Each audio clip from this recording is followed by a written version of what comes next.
Hey everyone, Tony D and Little Joan here with a hot take on the leftist and their overreach. The overreach has begun, and it's just getting worse and worse. And gosh, you gotta.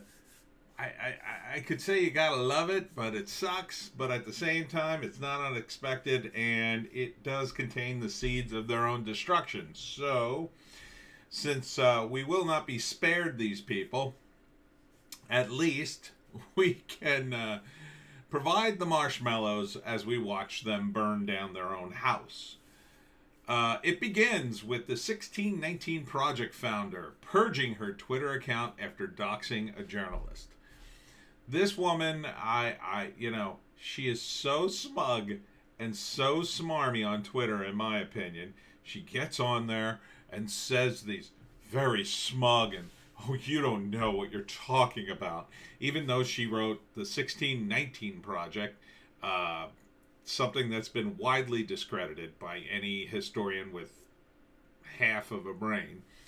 And here she had to purge her Twitter account after she doxed a journalist. And when I say doxed, it contained his phone number. All right? She put the phone number of a journalist in her tweets. I guess she was mad at him. It's childish. It's so childish. But it took her over 24 hours. And is Twitter punishing her? Even though that's against the rules. After doxing a journalist who asked her a tough question about double standards, says the Post-Millennial, on the use of racial slurs amongst New York Times staff, Nicole Hannah Jones deleted her tweets prior to November 2020, lest they be again used against her. Well, down the memory hole.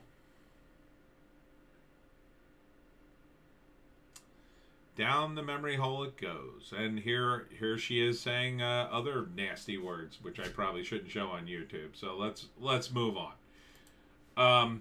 Biden to return U.S. to UN Human Rights Council. And this is a great quote here. Again, from the Post-Millennial. The UN Human Rights Council is a cesspool of political bias that makes a mockery of human rights. If Biden rejoins the council, whose membership includes dictatorial regimes and some of the world's worst human rights violators, it will fly in the face of our fight for human rights. And I'm not sure who said that. I guess that's the article. It was Nikki Haley. Nikki Haley said that. It's terrible. It's absolutely terrible. I believe it's run by Saudi Arabia, if I'm not mistaken. Last time I checked, it was. But some of the worst human rights violator. Oh, here they are. Earlier this year, as in previous years, the Human Rights Council passed 5 resolutions against Israel, more than the number passed against North Korea, Iran, and Syria combined. If the Human Rights Council is going to attack countries that uphold human rights and shield countries that abuse human rights, then America should not provide it with any credibility. Of course. This is why the UN is useless. Okay? It may have provided us some use in the past when the United States founded it and basically ran the whole show, and most of the other countries were third world, second world at best, and couldn't get up on any of this PR stuff. But now we're dealing with a bunch of, at the very least, second world countries and countries that even got more money than us, and they are just abusing the hell out of this. This is what they think the Human Rights Council is for. It's not to promote human rights. It's to cover their own A's and keep their own human rights record hidden from the world. It's a smart move, but why are we involved? We know what's going on. We should get out of it. Just get out of it, because it undermines our sovereignty. It doesn't destroy it, but it undermines it. And a guy like Biden is dangerous as president when it comes to this kind of stuff, because he's willing to sign on for it. Oh, okay. Sure, that sounds good. Oh, what? You're going to line my pocket some more? Great. Sign me up. he would sell us down the river in a heartbeat, and was already starting to do that in China, with China. Also wanted to do this post-millennial article. Andy Knows editor fired by major publishers over her conservative views. Basically, I think it's slight exaggeration maybe, but she edited Andy's book, and now they're firing her. Hartson was a great editor, tweeted Andy. I never knew her politics. She was only concerned with making sure my writing was accurate and professional. Yeah, I mean, ironically, the publisher's name was Hatchet. Hartson, who has a history of supporting Republicans, says that while she was given other reasons for her firing, the real reason was because of her politics.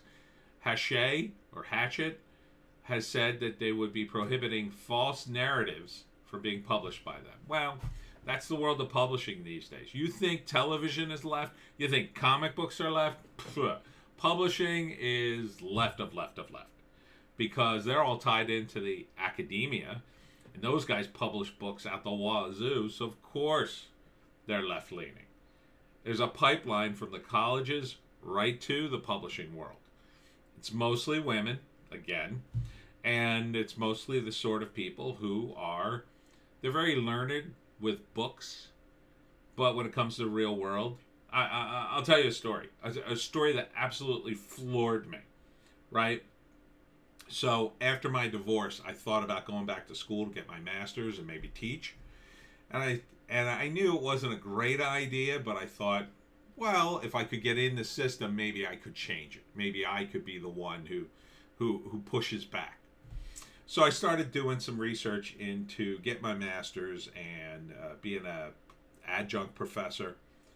At first, that all sounded horrible. I mean, it sounded like a GD nightmare being an adjunct and basically teaching nothing but English composition and never having a shot at tenure. I mean, when I called, the people in the program told me that. Oh, yeah, no, they're shutting down all kinds of roads to tenure because everybody wants to get in there and write, and most of them can't do it. And it's like the old saying, those who can do and those who can't teach. So I called up a place and I said, one of the colleges, I said, it says on your thing here that you have to be published. And she says, oh, are you published? I said, yeah. And she said, well, tell me where you've been published. And I started rattling off my credits. And I got about 4 or 5 credits in. And she went, wow, you've been published at all those places? I wasn't even done telling her my entire resume. And, you know, I like my resume. I think it's good. I'm not rich off of it, but I have it. And I've been published a lot of places. But she was impressed with me. And she made more money, was in a college, and, you know, had a comfortable life. She should be more published than me, right? I mean, if she's teaching your kid, she should be the one with important credits in the publishing world. Not that mine were important per se, but I got a lot of them, right? So how backwards is that? Yeah, maybe I don't have important credits in certain publishing circles, but I can tell you a kid how to write. I could teach it. I've taught people before. And thus the backwards world, clown world that we live in, right? So this doesn't surprise me one bit. This was great news. U.S. goes a year without a combat death in Afghanistan for the first time in 2 decades. And I got to say, thank you to Donald Trump. Because Donald Trump, 100% responsible for this. 100%. Say what you want about Trump, but thanks to him, no one died in Afghanistan last year, in combat anyway. I'm sure there were probably a couple accidental deaths. Unfortunately, the Army's very accident prone. It's just the nature of the beast. It's very big, it's very unwieldy, and there's a lot of, quite frankly, dangerous equipment and unskilled people touching it. But this is an amazing stat. It's something that Trump should be very proud of, and I'm sure he is. For this alone, he ought to get the Nobel Peace Prize.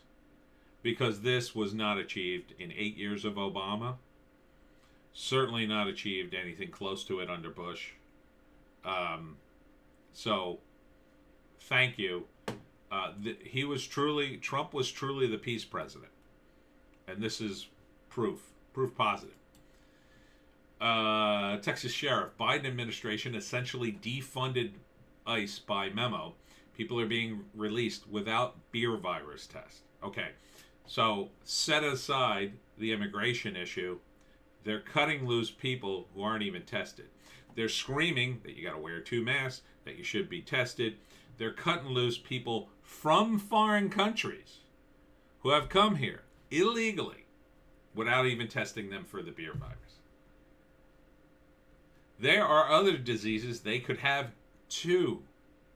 They could have Ebola, leprosy, typhoid. They come from countries where sometimes these diseases run rampant. Cholera. They should be tested. They should be screened at the border. Even friends of mine who were very pro-immigration under 4 years of Trump, they suddenly became, oh, I love immigrants now. Never said a word about it for years, and now suddenly. But even they said, I said, well, how would you run the border? Would you have no screening process? And they said, no, you should screen for disease. They're just cutting them loose without so much as a beer virus test. And that's the least they could do.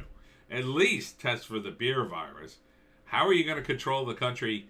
How are you going to stop the virus if, let's say you stop it here and all the U.S. citizens, and then a bunch of people come across the border and reinfect everybody with no mask?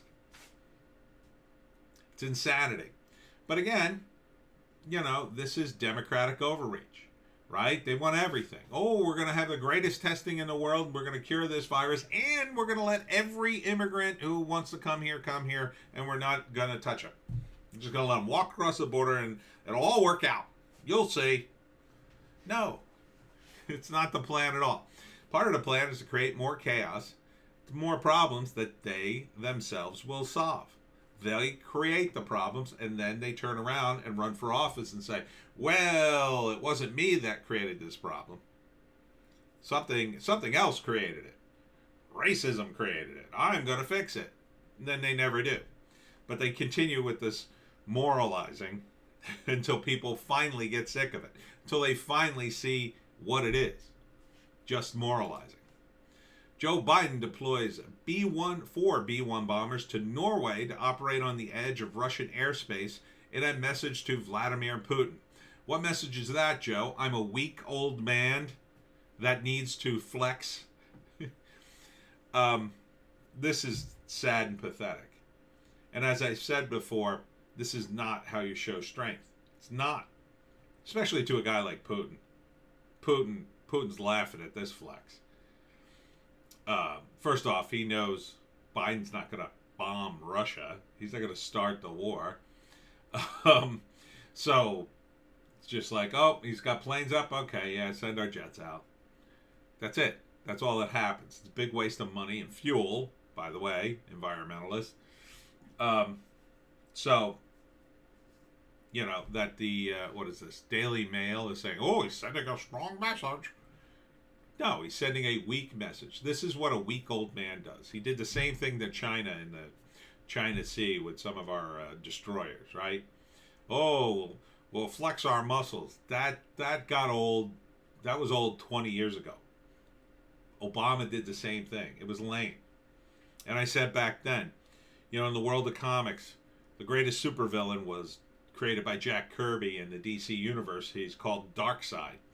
And the great thing about Darkseid, when Jack Kirby wrote him, was Darkseid never used his powers. His power was only whispered at. Nobody quite knew what it was. But they were petrified of Darkseid. Absolutely petrified by him. He wouldn't even talk a lot of times. He didn't need to. That's a powerful person. That is Kirby showing you See this guy? He's so powerful, he doesn't even need to use his superpower. This is Biden immediately using his superpower. Our military. Oh, yeah, send out the military. I'm strong. No, it's not what you do at all. You do as Trump. Trump was very measured, despite what the media would tell you. He didn't jump the gun and do a lot of crazy stuff. How did he handle the Iranian situation? Again, I don't really condone his methods, but there's no arguing with the results. You know, he didn't saber rattle a lot. He said a bunch of things to the run-up of the election, including that he would not tell our enemies what he was going to do. And then suddenly he whacks Soleimani. Boom. Done. And the Iranians were petrified. Notice you didn't hear anything in the news about the Iranians until just recently. Now that Biden's back, they're like, death to America, everybody. Now they're back on that kick. They say we're living in a post-America world now. They didn't dare say that stuff when Trump was in office. They didn't dare say it. They were cowed by Trump because Trump knew how to talk to these guys. He knew how to project strength.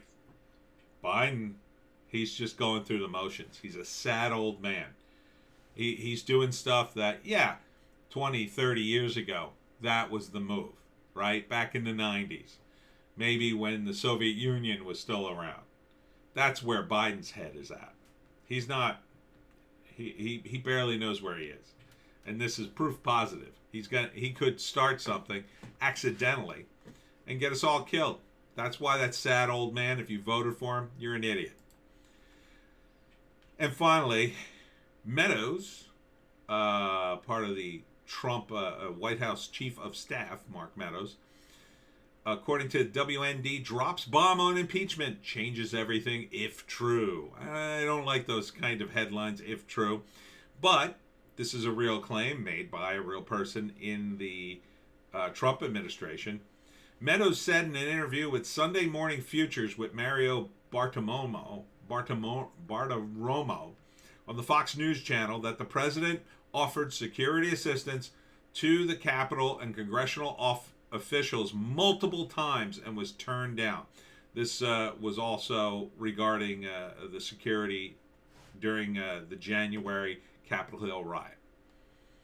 Multiple times he was trying to get the security beefed up around the White House. But the officials in D.C., they're all hardcore Democrats. Everyone around Trump was working to undermine him. If you're wondering why Trump didn't declare martial law, this is part of the reason why. He couldn't even get the National Guard out to guard the White House. They thought it was a bad idea, and they basically overruled Trump.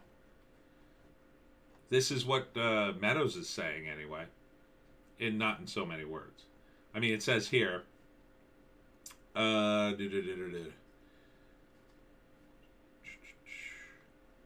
Trump repeatedly offered extra security. He was offered multiple times, not just in January, but throughout the summer, with the D.C. mayor saying that the president stood by, willing to offer National Guard assistance, other assistance, and often, in fact, every time was rebuked and said, no, we can go it alone, Meadows said. So, how is the riot Trump's fault then? He told people to be peaceful. He told them to march. He tried to get more security on the ground and was rebuked at every turn because these guys wanted a disaster to happen. They pushed and pushed and pushed for a disaster. And then they kind of got one, and now they're making hay out of it. Aha, we told you, disaster. Yeah, a disaster you guys wanted and engineered. It's the same self-fulfilling prophecy my old boss Bill Maher said, right? He wanted a depression to get rid of Trump. Well, he got it. How do you feel now, Bill? But this, again, it's all going to come out. Trump's gonna skate, And the media will go, blah, blah, blah. You know, unless they change the Constitution of the United States, this impeachment trial is an absolute farce. It's an absolute farce and a waste of taxpayer money. But you know, Democrats, they're used to doing that. Next up, we're going to check the headlines.